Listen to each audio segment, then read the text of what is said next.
Hello, Jito Daniel here. Welcome to my channel. I thought today I'm going to do a video about how I did the upgrades and things like that on my Donkey Kong Kart. So I'm going to show you what it looks like and try to tell you a little about what I did and how you can do it. So I'm just going to switch on here. Wait a minute. So this is what the cart is looking from the inside. The things it's pretty straightforward actually, and you don't have to do so much to replace the original electronics for the brushless. And at least when it comes to this card series, which is number 7, I think you just have to cut away some few plastic under here. Then in original it's like original plastic pole for the original ESC, which was just a little card.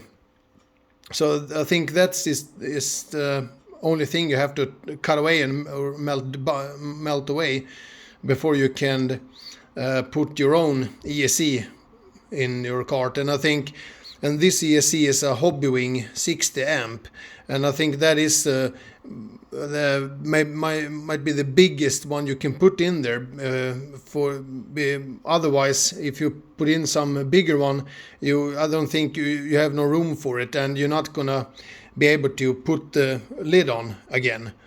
And this is narrow enough with the lid on because you cannot use the fan that it's original here. But when it comes to this cart, and if you use the original size motor, brushless, or this like this motor, this which is a 2435 millimeter motor, you don't have to use a fan anyway, because the ESC goes very cool anyway. It's not gonna get warm or anything like that. But if you my tip is, if you still want to use the original fan, then you have to cut away an opening, a square opening here where you want it, and then make a sort of a frame for the fan, and then put it on here with glue or something. I did that with my Mario Kart, but I'm gonna do some kind of let's call this like a tutorial or something like that. I'm gonna do a video about the Mario Kart also. But if you want to use, but it's the same thing you have to do with this lid anyway, like I did with the Mario Kart. You have to, as I said, make a square hole that makes the fan just fits there. You have to figure out for yourself and fix that. But otherwise, if you don't want to use that, you don't have to do anything else than just put your ESC there in the way you want, and just put the lid on. And one thing you can do if you want to have some cooling effect instead of a fan, you can do what I did. I put this I don't know, aluminum mesh or grids. I don't know what it's called in English, but I cut out as you can see the form there, and glue it on there. And before I do that, I painted with yellow for the, like you see, it's supposed to be like a banana form, and the other side on the back or rear, it's supposed to be like a coconut. So brown for coconut and yellow for banana fits Donkey pretty well, I think. So, but just you use either epoxy glue or even better rubber fix to get it in place. But that is a thing you can do to make some air cooling for the ESC, and you still get the air in, and you don't get in the small rocks or things like that. So that's the thing you can do.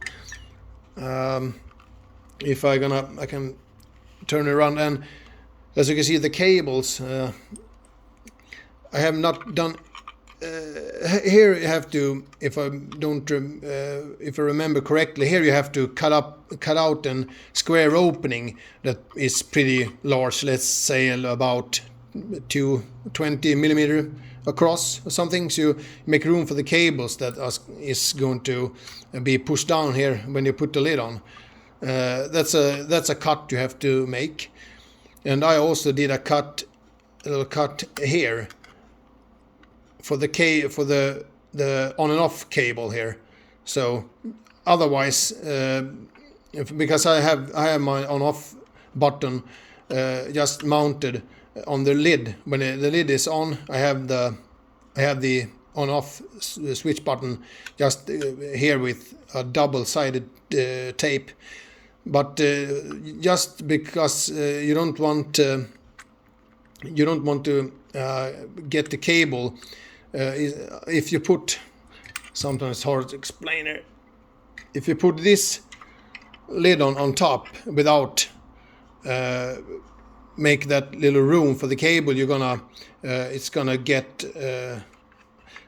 squashed or whatever you how it's pronounced. But if you make that cut that is about, I think it is a 1.5-2 millimeter or something, then the cable is free to fit in there, and you can put this lid on afterwards when everything is gonna be mounted together. And I have also painted a few things. I wanted to paint this black, so it is just a plastic color. But I did there, and this steering assembly thing. And I think that's it with the ESC and the on-off button. So let's continue to the front and the steering here. This is what I did to mount the servo in a very stable position. I use you can see the screws here. Those are screwed right into the original plastic posts that you can see here. There's one and there is one. And these are the original plastic posts that holds the original steering assembly, which is an electric motor from the start with I don't have the original left anymore. I throw it away. But you can use these original plastic posts if you want to do what I did. This is just an L profile aluminum. I think it is 1.5 millimeter thick. So it's a pretty neat thing to use as a servo holder. So you can drill a hole in there and mount it on the original post. And you don't need to cut away anything there. I just melt down or cut away some plastic thing here. I think as you can see, it looks pretty ugly, but it's not shown anyway when everything is it's mounted. But this is how I mounted this servo, and this servo is a medium-sized servo. It's smaller than the original size. So this is if you want to use original size servo, then you have to cut away one of the poles to get it fit there. Otherwise, it's not be possible. And a tip when it comes to weight distribution, let's say you want to have the ESC on this side. The ESC, of course, is heavier than a little receiver. So if you have the ESC mounted on this side, I can recommend that you put the original big servo on this side instead, the most closer, because you have a good weight distribution, heavier there and heavier there. But if you have the ESC on this side instead, then put the servo on this side. And exactly how you have to do that, you have to measure and things by yourself and make a holder for it, of course. But this is why I did with a medium-sized servo. This is a Savok servo on 5 kilograms of strength. And you can see what I did with the servo horn, a long screw here and a double lock nut. So this is the cap, or what is called screw head, is the one who makes the steering possible here. But everything fits very well, and there's no problem to put the lid on here. When it comes to the ESC, I have done nothing at all. This is just empty under here anyway, so just put your ESC there. And I have to use an extension cable for the servo here. That's the thing I just did. And this is a cut already made from the factory. I have done nothing here, so no problem to fit the cables or contacts here. You don't have to do anything. And just to show the lid for the ESC on this side, I just drilled a hole and mounted the antenna tube. So nothing special there. So just put the antenna cable right through the hole there and put the lid on. So now you can see how it looks like with the cables and everything. This is the thickest cable I think you can use for it to work, and this is 14 gauge cable, silicone cable. You can't use any thicker than that, because otherwise it's going to be very hard for you to put the cables under this plastic pole here. And as far as I can remember, you can't have the cable above here either, because in that case the cable is going to be in the way when you put the other motor, the motor lid on. This one, when you put this above, and also the seat. So you have to have the cable under here, and that's why the 14 gauge is the thickest one you can use, or even better is the 12 gauge. It's no problem with 12 or 14. That should do it. So I don't think there is any more. Just under the detail, but you don't have to do it. But this is a good way to make the whole axle assembly thing a little more stable. The original, you can see those. If you look close at those, you see those black. Those black plastic holders here. The original ones is gray plastic, and there is a very amount of play between here when you have everything mounted together. The whole axle is moving pretty good forward and backwards with a few, let's say, I think it is about 2 millimeters or something. Doesn't sound too much, but when everything is mounted and when you feel this the play, it's too much play. So I did my own my own axle holders, or whatever you want to call it. And this is made by it's a plastic card that is this easy to cut, and I did a very big hole here for this just to make a little better precision in the things in this to take away much of the play. So, but I think that's it. This is what it looks like inside anyway. So if you want to do your own upgrade with brushless system, then you can see it's work to do it this way.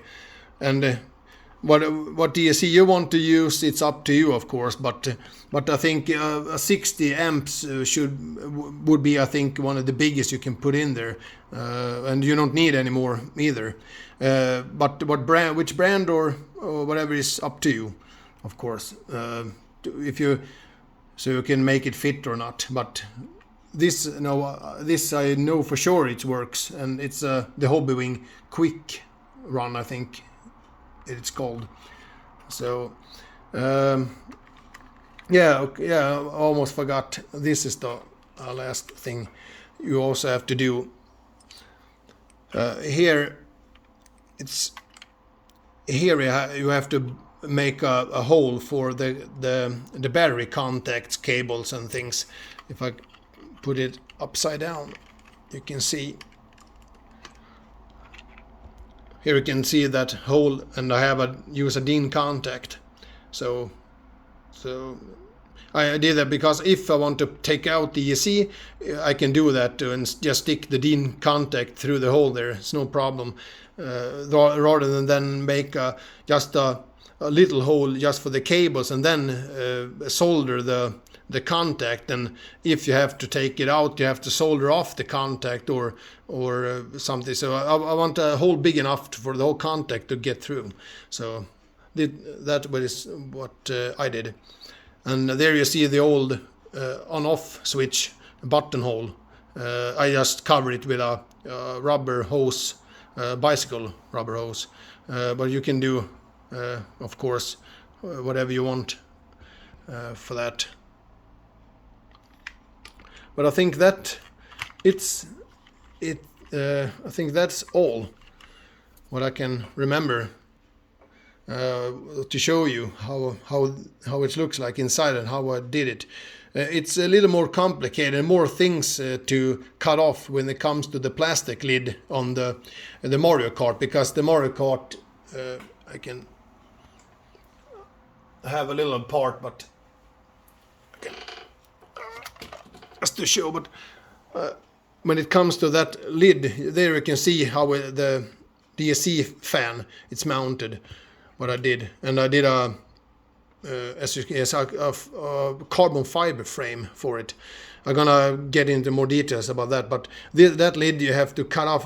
You have to cut away more plastic materials and also under there on the receipt. But more with that in the next video. The other are just things. The few things I also did, but it's not necessary. I just changed all the Phillips screws for insect screws instead, just because I like it. Not necessary to do. And also, as you can see more close up, I wanted a throttle and brake pedal for. So it's made by just drill a hole through the plastic and mounted a brass tube about a 3mm inside, and I think it was about 3.5-4mm on the outside. So drill the right size hole for it and use aluminum thread, very easy to bend, and put some shrinking hose and the brass tubes again there to make it look like it is a brake pedal system and throttle and brake. So. And I have done that on all my Mario Karts actually, both on my Mario, my Donkey Kong, and the Bowser Kart.